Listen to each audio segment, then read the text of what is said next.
everyone, welcome back to JP's Budget Collecting and our weekly look back at the hot comics from 6 months ago.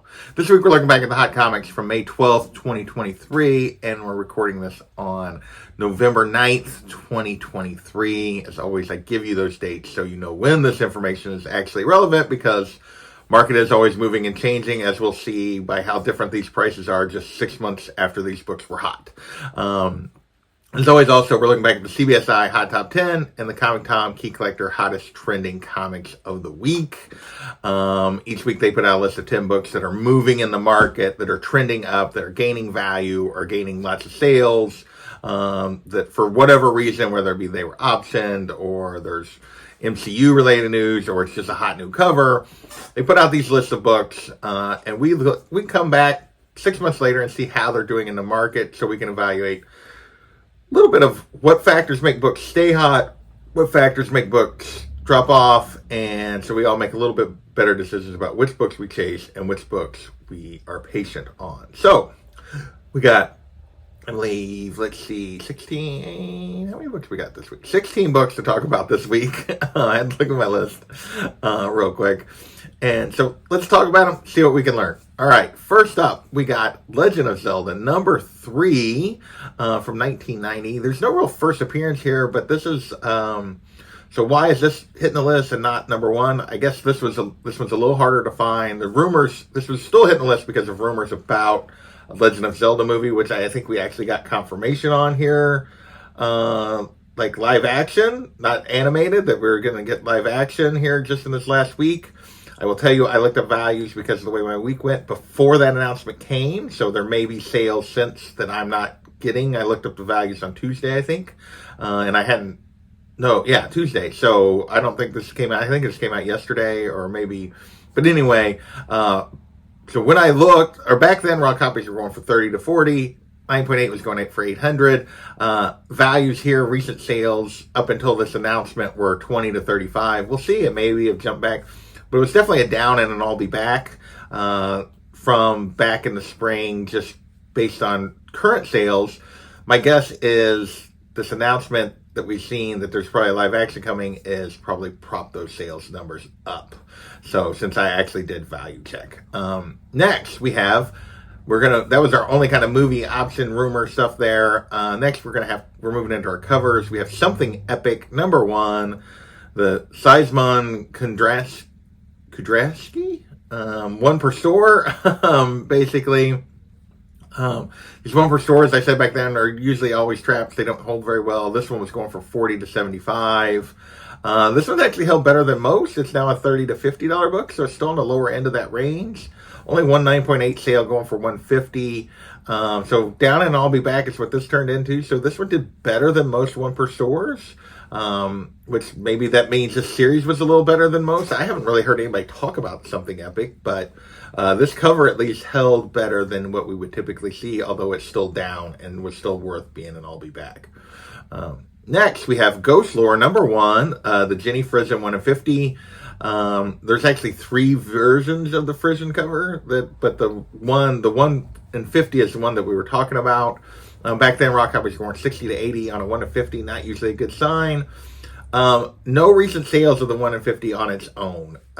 Just hasn't been any sales. So the only thing I could find was a raw sale of all 3 of her covers, and they're same cover, different coloration. One's got a trade dress, that kind of stuff. Went all the way for 120. So it's like hard to tell. I'm not sure what the third one is. One's just a regular variant. One's the 1 in 50. I'm not sure what the third one is. But so I kind of had to look at listings, and they're listed for 50 to 60, which is the lower than or on the low end of what the sales were back then, and they're not selling. So we're going to still put this as down and I'll be back, even though it's hard to know what the proportion is on that one sale that did happen. But they're not selling at prices listed lower than they were selling for back in the spring. Next, we got Rocketeer, Planes, Trains, and Dames, the Kickstarter Adam Hughes cover on the list for the second week in a row. Last week when we talked about it, it was a $75 to $120 book. By the second week, it was a $120 to $130 book, so it had kind of consolidated at the upper end of that range from last week. Still super hot and still a dumpster fire now because it's a $44 book. in terms of raw sales. There's multiple sales around $44. 9.8, 90, and 100 are the two 9.8 sales that are recent. So yeah, this is definitely a dumpster fire. Still a cool cover, but it has not maintained in nearly the value that it had when it first released. Next, we're going to move on to Dawn of DC, Night of Terrors, Free Comic Book Day. This is the foil variant of the Free Comic Book Day, and I think there's some sort of first here of the villain that was for the Night of Terrors thing. I'm not 100% sure what was going on here. But these raw foil variants, or these foil variants, haven't done very well, held up very well for DC, and this one's no different. It was 20 to 30 out the gate for Free Comic Book Day, which is crazy. And now it's 10 to 20, which is a trap from that 20 to 30, but it's still really good for a Free Comic Book Day book if you think about it. But just, yeah, you definitely would have been better off coming back later. 9.8 is only going 60 to 90. This thing still has a ton of value for a Free Comic Book Day book, but just not the value that it had back then. So it's definitely a trap. All right, next we have Star Wars: The High Republic, number 9, the David Aja 1 in 25. This was going for 50 to 75, so double the triple ratio, which usually means it's going to end up around, if it's between double and triple, it usually means it ends up between ratio and double. That's what happened here, 25 to 35, so it's even on the lower end of that, so it's also a trap. Not only one 9.8 sale, it was $65, so right in the middle of the range when it was the raw copies were going for back then. I'm sure listings here are a little bit higher than some of these things, but this is all it's selling for. So yeah, I would definitely a trap if you chased it at those higher values. Next, we have Silk, number 1, the David Nakayama 1 in 25. This is one of those that in this first week at least, I don't know if this makes the list again. I didn't actually look ahead and I couldn't remember, but this one was going for 35 to 60. So it was just barely getting to double ratio, which is usually not a good sign. But in this case, it actually did turn out to be a good sign. 40 to 80. So this book is actually up a little bit. 9.8, 100 to 170. So yeah, we're going to call this up in straight cash. The upper end of sales are up $20. The lower end of sales is only up like $5, but it's definitely, the whole thing has moved up. 9.8s are going for a good value. I say 100 to 170. Most of the sales are 150 to 170. There's only like 2 sales, I think, that were below. One of them was a $100 sale. One was like a 130. So they're below that 150 mark. So really, you could shift that a little bit. But yeah, so this book has had good value, went up. Some of these Nakayama covers are just gorgeous, and he's got a pretty good audience, or he has built a pretty good audience recently with all the work he's been doing, which is a ton. He's done a ton of covers in the last 2 years that have gotten attention. So next we have Invincible Iron Man number 4, the Arthur Adams second print 1 in 25. So there was a color version of this on the first print. They did a second print black and white. Well, we've talked a lot about these Art Adams covers over the last year. Generally, they haven't done great. This one 25 was only going for 45, but this book has exploded. Maybe this one hit the list again later too, but raw copies, only 2 sales, but one went for 150 and one for 200, and there's not many of these listed. So yeah, this is up in straight cash. I was super surprised by how much this book jumped. All right, with that, we're going to move into a little buzz, but really related to games, not necessarily comics. And this is Spider-Man 2, number 1 from the Gamerverse. So yeah, the game is now out. This is a Free Comic Book Day promo, first appearance of Hood, which Hood is a character that had appeared in the regular universe before. It's his first appearance in the Gamerverse, I guess, which had people paying 15 to 30. That didn't seem like a good idea because we already technically had the first appearance of the character. It wasn't a brand new character. 5 to 15 now, 9.8, 40 to 50. So yeah, this turned into a trap. Still actually holding better value almost than I would have expected, but yeah, definitely a trap on this one. So with that, we're moving into MCU stuff. The rest of the list, the last 7 books here. First up, we have Doctor Strange, Last Days of Magic, the first appearance of the Woo, Alice Gulliver. And this character was rumored for Agatha, is why it was hitting the list. This is one of those ones Tom puts on the list occasionally, Key Collector puts on the list, that a bump in sales, but not really a bump in value. It was only a $3 to $12 book. A 9.8 went for $35. So it really wasn't going anywhere value-wise. There was just a lot of people looking for it, but they were still paying cheap prices. It's still a $5 to $15 book. We're going to call it steady, and I'll be back. There was no reason to change it back then. It's basically in that same price range. I say 5 to 15 because, yeah, on eBay, you can't hardly get, I mean, a lot of times you'll see sales for $1, $2, but then it's like $5, $6 shipping. So you can't really hardly get under $5 and actually buy something off eBay. So, yeah, so 5 to 15. Yeah, this one, maybe this character shows up, but I doubt it mounts to something even if they do. All right, next we have Ghost Rider number 28, the first appearance of Lilith. So this was rumor for the Blade movie, but everybody was like, this is probably not the Lilith that they're talking about. The Lilith that we're probably going to get in the Blade movie would make more sense to be Dracula's daughter, which is a different character. But that's why this was hitting the list. This book, being the first Midnight Suns, has been on the list a million times. It's been up and down. Even at this point, it was still down from previous heights. It was still only a $5 to $30 book back then, 90 to 130 for a 9.8. Now it's a $5 to $15 book, 70 to 120 for a 9.8. So still a down, and I'll be back. And these prices are still way lower than some of the previous times when this has hit the list and people chase this book.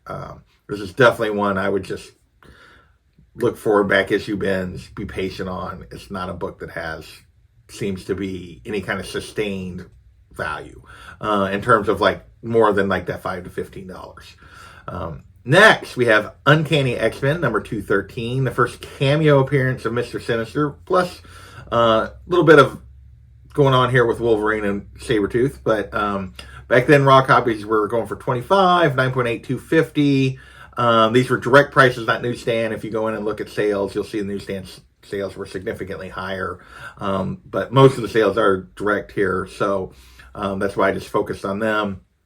Raw copies now are 5 to 25, 9.8, 125 to 150. This is still rumors that we're going to get X-Men, we're going to get Mr. Sinister. There was also the whole X-Men 97, the cartoon coming back. So there was several things going on with Sinister, but this book is still turned into a trap, as most of the sales are like 10 to 15, and those 9.8 sales are definitely down over $100. Yeah, so definitely a trap here. Next, everything else is basically related to the release of Guardians 3, the last 4 books here. It actually came out, would have been the weekend before this list. First up of those Guardians books, we have Thor number 134, first appearance of the High Evolutionary. $30 to $200 back then for raw books. 9.4 went for $2,700. 9.6 went for $45.60. So the book was moving pretty good. He was the villain of the movie. I don't know that we'll ever get him again, although it's not out of the question, which is sort of rare for MCU villains. Now raw copies are $30 to $200. No recent 9.4, 9.6 sales, but 9.2 going for $17. But also then the most recent one went for $7.40. So pretty good range on those 9.2s. One was an auction, one was not. So that gives you an idea there. But with the raw sales, no recent sales of 9.4s. But looking at some of the other grades, it's been pretty steady. A little bit of an I'll be back. Some grades you could say down. Some grades you would say steady. So the book is backed up slightly from the movie, but not as much as you would necessarily think. So this one is held pretty well post Guardians. Next, we have Captain Marvel number 17, the first appearance of Phyla Vell. This is the second week on this one. Let's see. What did we say? It was basically $65 back then, but 9.8 to jump from when we talked about it before, all the way up to $250 to $300. Now it's a $25 to $50 book. 9.8, $120 to $160. So this one's definitely turned into a trap. Even though this is a character that probably has more of a future than High Evolutionary, but it's a much more modern book, obviously. So it doesn't have as much intrinsic value just because of age and condition and that kind of stuff. Next, we have the last 2 books are based on one character, and as Adam Warlock. We have Marvel Premiere number 1, the first appearance of him as Adam Warlock. $50 to $250 for raw copies. 9.4, $755. 9.8, $9,000 back then. Again, no high grade sales. Our highest grade sale recently is 9.2, $350 to $400. Raw copies 20 to 140. Definitely a step back. I'm looking across the grades here. A little more of a step back than with the High Evolutionary. Still more of a down, I'll be back than a trap. But these books have definitely taken a step back. And then our last book is Fantastic Four number 67, the first cameo appearance of him. This book has actually been really steady at 50 to 200 back then for Raw, 6.5, 200 to 215, 9.2, 11.25. Now it's a $25 to $200 book, 6.5, 180, so a slight step back, 9.2, 1,050, a slight step back. But overall, looking at grades here, we're going to call this steady, and then I'll be back. First appearance of him, still really in high demand, whether he's in the movies or not. All right, that's this week's list. I want to thank you guys for watching, and we will catch you next time. Later.